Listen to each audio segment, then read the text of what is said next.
A day in my life as a Rocketerang vlogger with PCOS trying to lose weight. Hey guys, it's Patricia Gutdula back again with another mini vlog.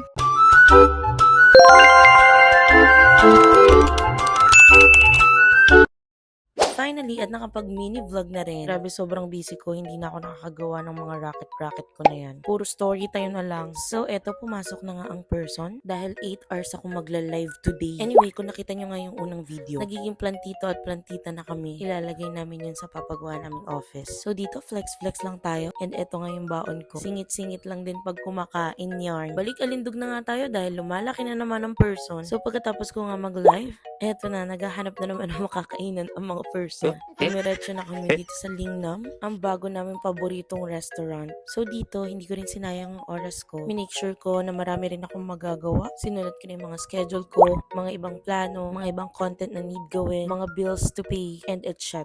Grabe, ang hirap maging busy person. Ang dami ko nang binawas na workload dyan. So ayun lang muna for today's video. See you on my next one. Bye!